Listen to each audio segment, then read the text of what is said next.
প্রিয় দর্শক, travelling and dining everywhere চ্যানেলের পক্ষ থেকে আপনাদেরকে স্বাগত জানাই। আজকে আপনাদেরকে স্বাগত জানাচ্ছি ঢাকা জেলার একটি উপজেলা ধামরাই উপজেলা থেকে। আমরা এই মুহূর্তে দাঁড়িয়ে আছি ধামরাই উপজেলার যাদবপুর ইউনিয়নের ৬০টা গ্রামে, যে গ্রামের নামকরণ করা হয়েছে এই ৬০টা বটগাছ থেকে।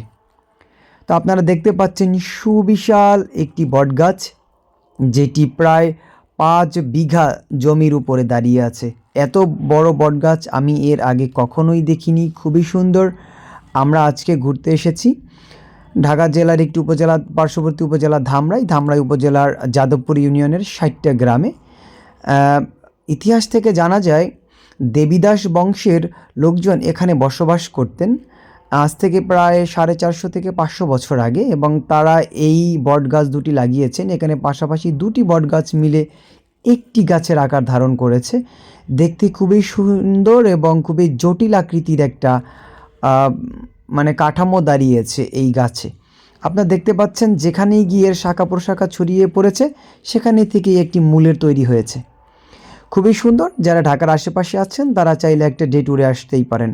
আমরা আজকে এখানে এসেছি এবং আমাদের খুব ভালো লেগেছে এটি দেখে। যদি ভিডিওটি ভালো লাগে তাহলে অবশ্যই ভিডিওটিতে একটি লাইক করবেন, শেয়ার করবেন এবং চ্যানেলটি সাবস্ক্রাইব করতে ভুলবেন না।